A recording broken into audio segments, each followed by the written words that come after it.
From the moment we look up at the sky and see the clouds drifting above us, or stand at the edge of the sea and feel the waves crashing against the shore, one question has always lingered. Where did all this water come from? Unlike fire, which had to be discovered and tamed, water was simply there, abundant, life-giving, and ever-present. Yet the mystery of its origins runs deeper than the oceans themselves. For billions of years, before rivers carved valleys and before raindrops fell onto Earth's surface, water had already begun a cosmic journey that stretched across the stars. It is a substance so ordinary, and yet so extraordinary, that without it, life as we know it could not exist. Every culture, every civilization, every living organism depends on it.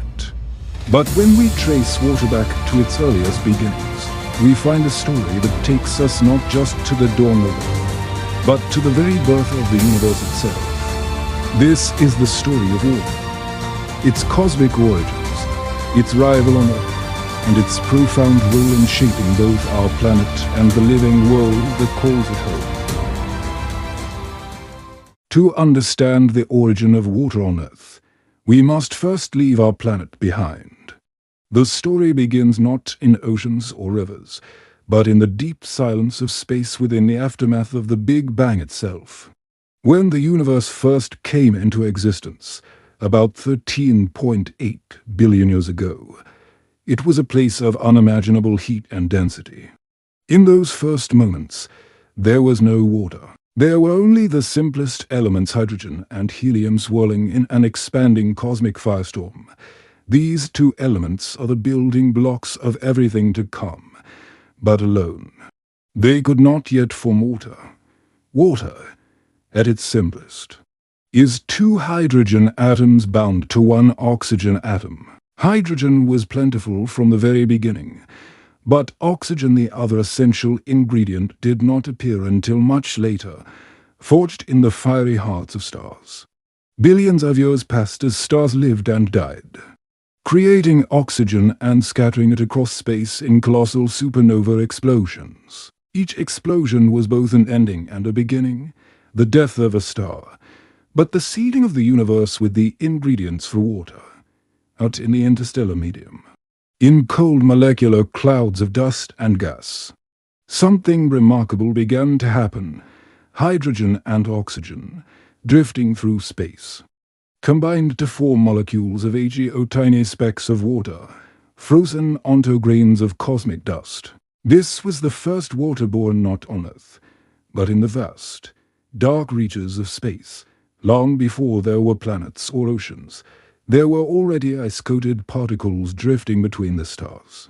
These particles would become the seeds for future worlds. Astronomers have detected water in some of the most unexpected places, in the icy tails of comets, in the rings of Saturn, even in distant nebulae light years away. The discovery of water beyond Earth reveals an astonishing truth. Water is not rare, it is woven into the very fabric of the cosmos. And so, when Earth formed round 4.5 billion years ago, the stage was already set for water to play a central role in its destiny. But how did it get here? That remains one of the great debates in science. Some scientists argue that much of Earth's water came from within, trapped in the minerals of the planet's mantle and released through volcanic activity. In this view, water was always part of Earth's chemical inheritance, waiting to rise to the surface. Others believe that much of it came from the skies from icy comets and water-rich asteroids bombarding the young planet during a period of heavy impacts known as the Late Heavy Bombardment. Both ideas may be true. Perhaps Earth's water was delivered by a combination of deep interior chemistry and cosmic delivery, but whichever path it took, by about 3.8 billion years ago, liquid water had already gathered in vast basins, forming the first oceans, and with those oceans came the possibility of something more, the possibility of life. Yet before we dive into life's beginnings, We must first reflect on the astonishing journey water took simply to arrive here, from the birth of the universe to the death of stars. From the icy fragments of comets to the volcanic eruptions of early Earth. Water's story is nothing less than cosmic. It is not just a substance that fills rivers and seas. It is a thread that connects the heavens to the earth, the stars to our very selves. Every drop we drink has traveled across billions of years of cosmic history. And so, as we begin this journey into the origin of water, we find ourselves standing at the edge of the most profound realization. Water is not only essential to life, it is one of the universe's oldest and most enduring legacies. From the cosmic dance of elements, water settled on Earth as both a gift and a mystery. It pooled in craters, seeped into rocks, gathered into rivers, and eventually filled vast oceans. What had once been vapor drifting in the young planet's atmosphere condensed into the shimmering blue seas that we now recognize as Earth's defining feature. And it was within these oceans that the true miracle of water would unfold, the birth of life. The early Earth was far from the tranquil planet we know today. Continents had yet to stabilize, volcanoes erupted endlessly, spewing ash and lava into the sky. Lightning cracked across storm-filled heavens, meteorites bombarded the surface, stirring chaos across a world still shaping itself. But in the midst of this turmoil lay the oceans, restless yet constant, a planetary cauldron where elements mingled in endless combinations. These oceans were not simply passive bodies of water. They were laboratories, vast and unrelenting, conducting experiments for billions of years, chemists of the 20th century, like Stanley Miller and Harold Urey, attempted to recreate these primordial experiments by sparking electricity through mixtures of simple gases and water vapor. They demonstrated that amino acids, the building blocks of proteins, could form naturally under such conditions.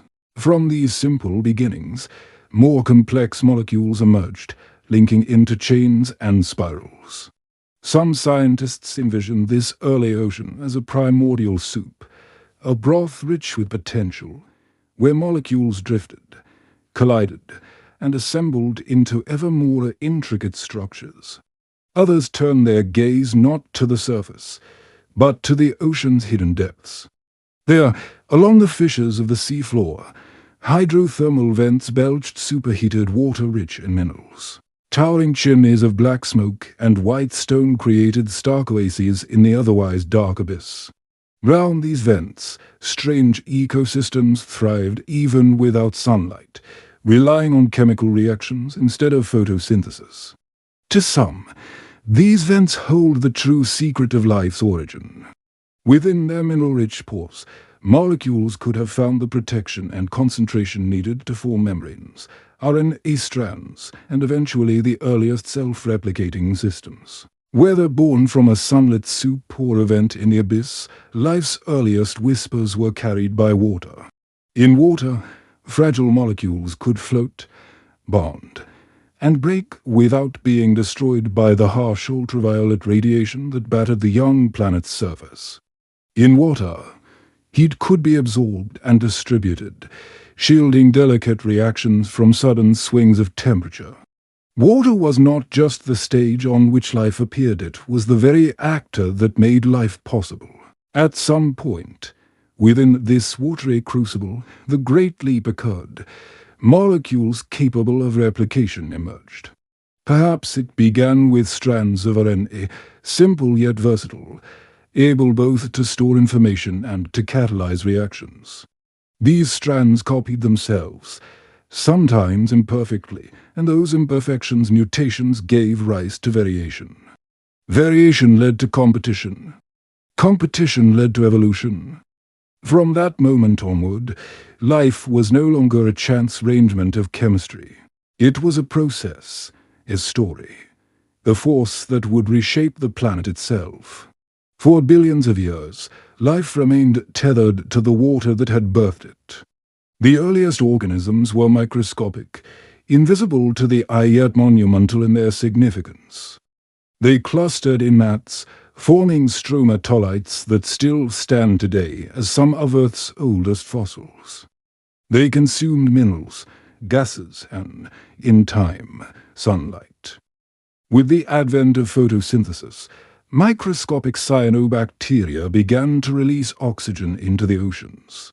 Slowly, oxygen accumulated in the atmosphere, transforming Earth's air and paving the way for more complex life. This event, sometimes called the Great Oxidation, was one of the most radical changes in the planet's history, and it was water that enabled it. Without oceans to host photosynthetic microbes, without currents to distribute nutrients, without the solvent properties of water to carry gases and minerals, the leap to an oxygenated world could not have happened.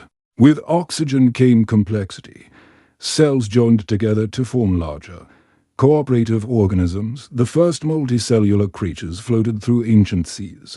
Some grew protective skeletons. Others developed the ability to move with greater purpose, to sense their surroundings. To hunt, predation ignited an evolutionary arms race that drove innovation across countless forms. Jellyfish pulsed through the water. Worms tunneled through mud. Trilobites scuttled along the seafloor. Life had become diverse, dynamic, restless. Still, the ocean remained the great protector.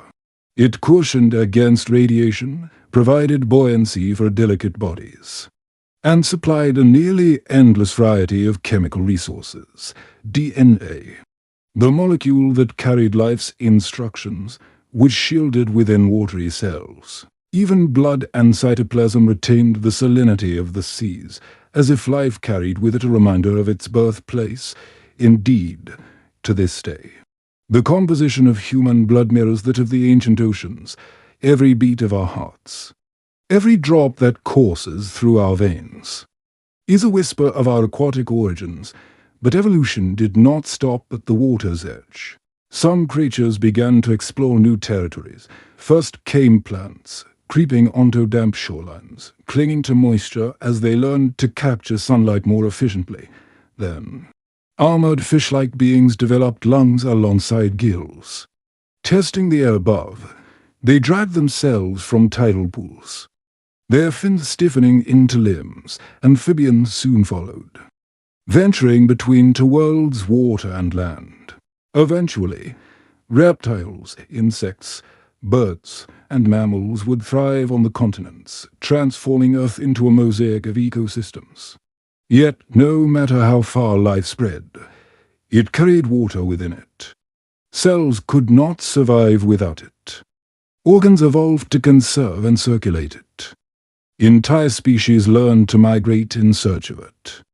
Water was the thread that connected every living form, binding them in an unbroken chain to the first spark of life in the primordial seas.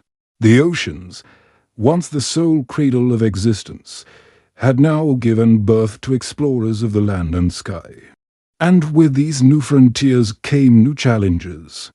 To survive beyond the shorelines, creatures had to carry the memory of water inside their very biology.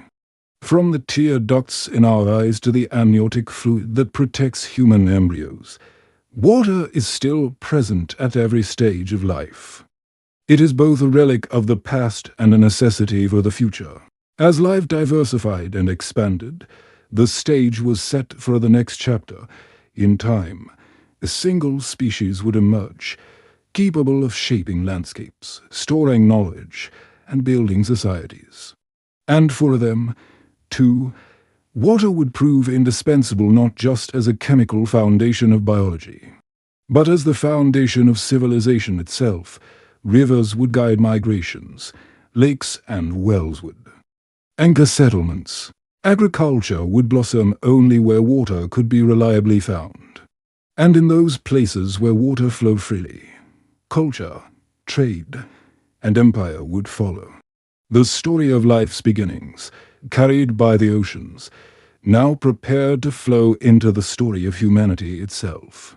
For water, having nurtured the first cells and sustained evolution, was not finished.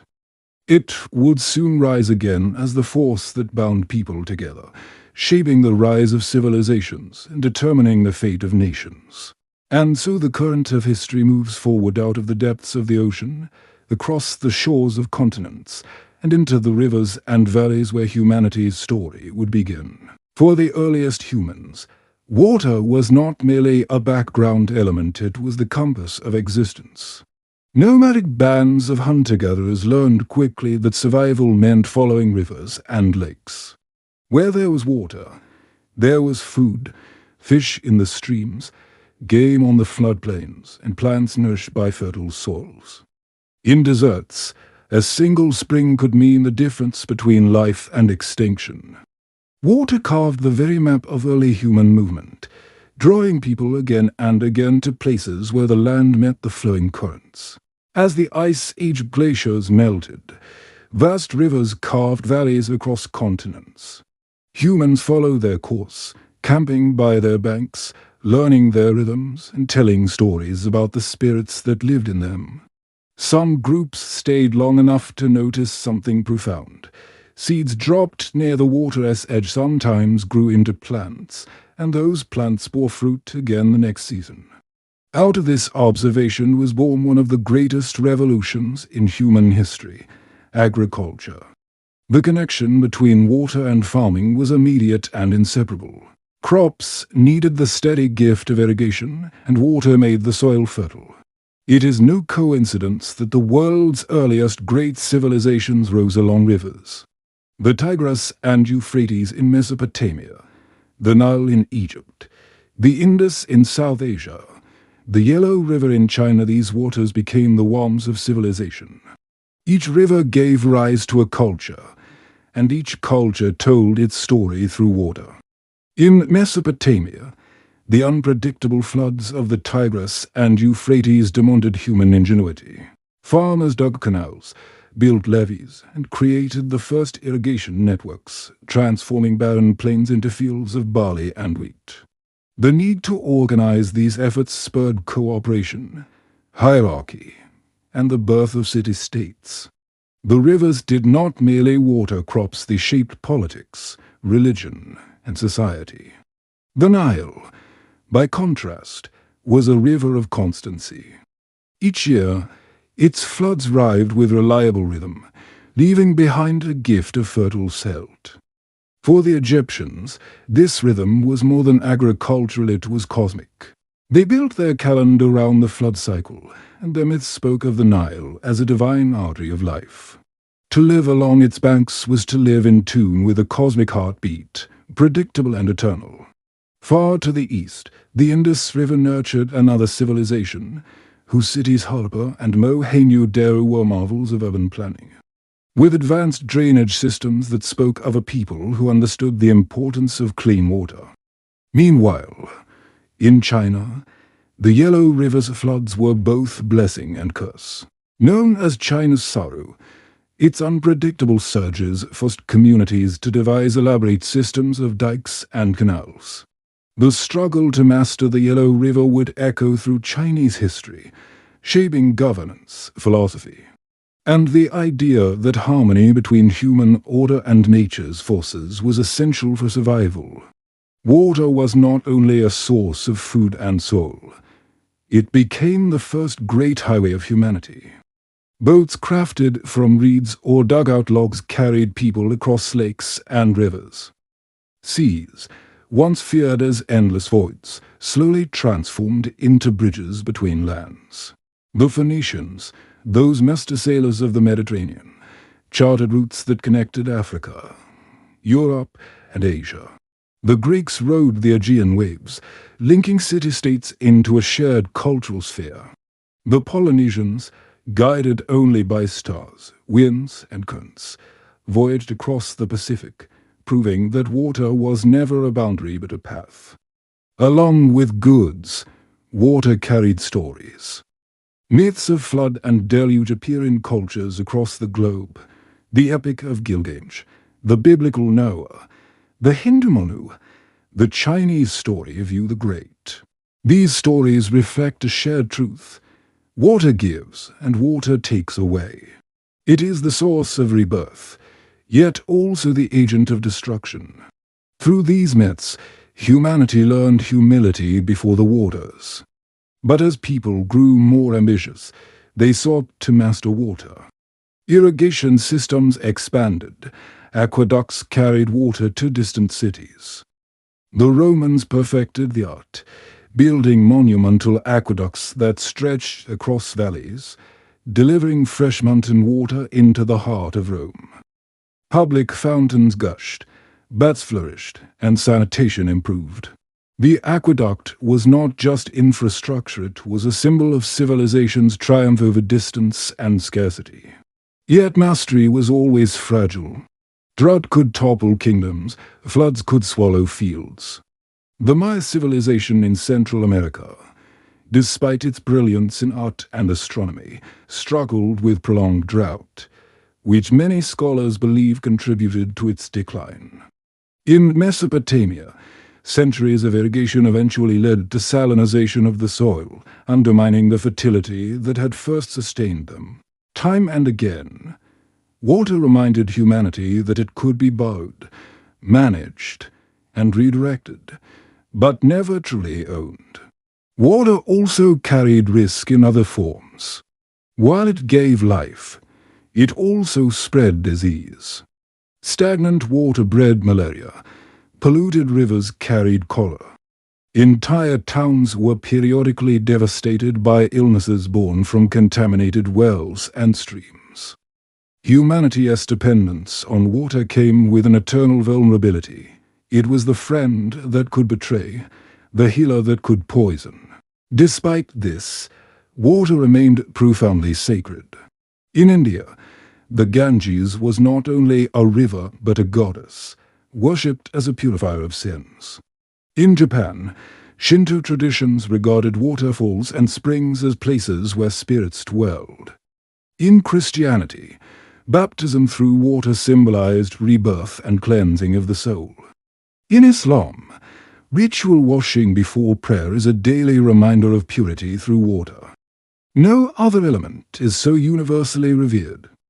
As centuries passed, water became more than survival, it became identity. People of the desert revered the oasis as a miracle. Coastal cultures sang songs of the sea, while mountain peoples built their lives round streams that tumbled down cliffs. Nations were defined by their rivers. The Nile shaped Egypt, the Seine shaped France, the Yangtze shaped China. The river was not just geography, it was history flowing endlessly forward. Water was also the engine of war and power.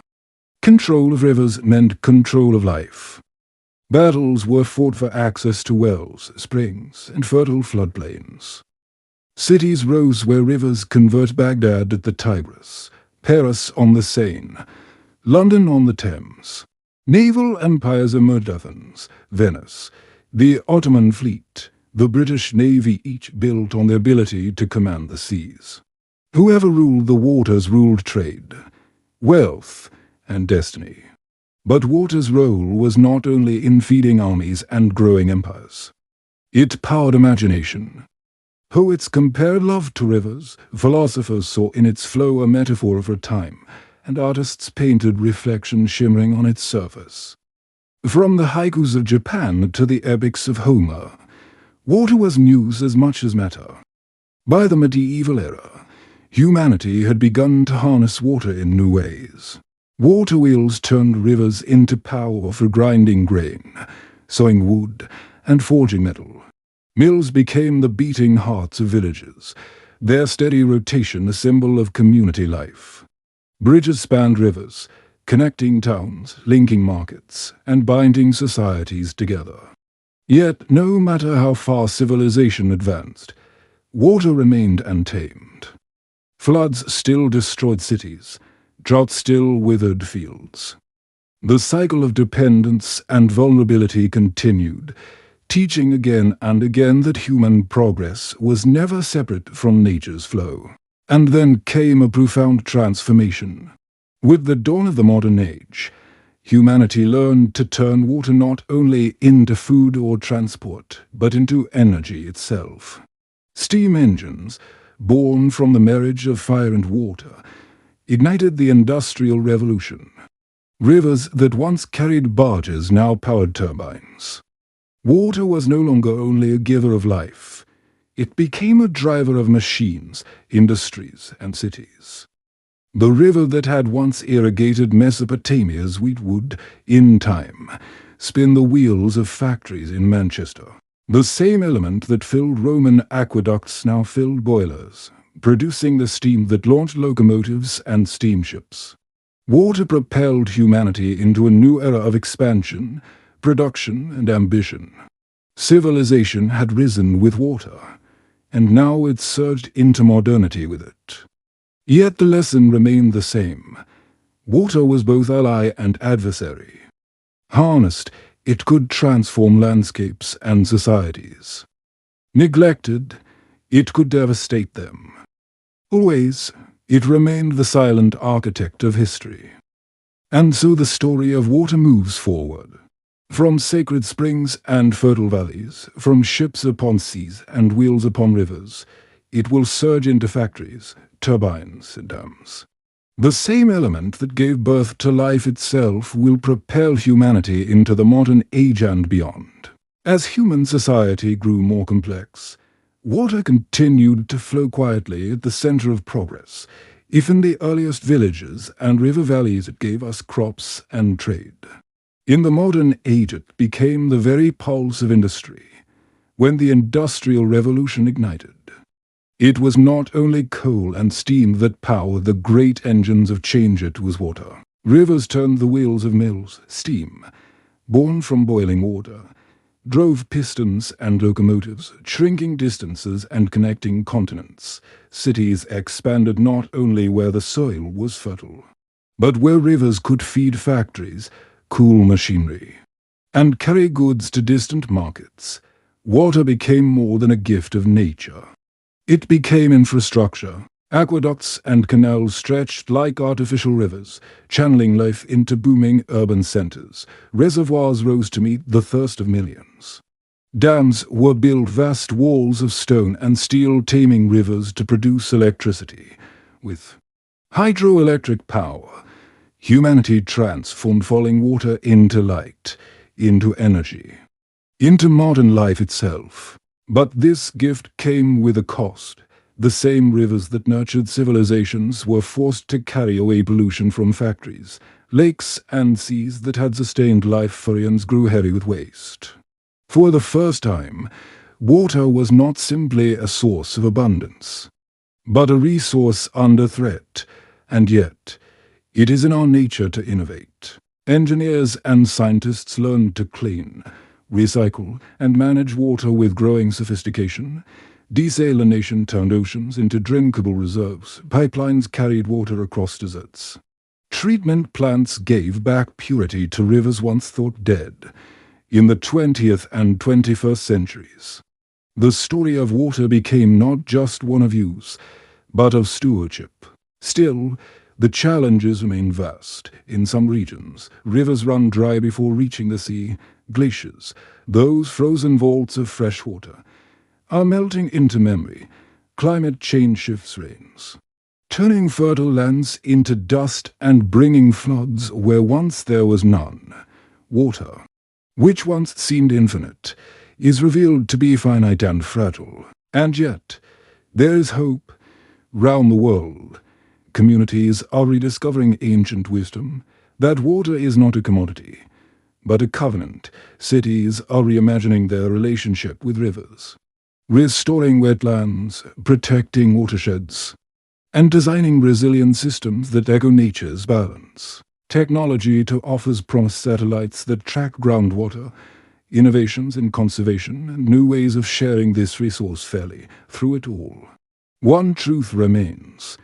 Water is not only the foundation of life's past, but the key to its future. It is the thread that ties together the origins of life in ancient oceans, the rise of civilization along fertile rivers, and the engines of modern industry. And so, the story continues. For in every drop of water is a question. How will we, the children of rivers and rain, choose to live with it tomorrow? Will we honor it as our ancestors once did, shaping a future where water flows clean and free for all? Or will we forget its lessons and risk a world where the well runs dry? The answer lies not in the past, but in the choices we make today. For the story of water is not finished, it flows on, into us and through us, into the generations yet to come.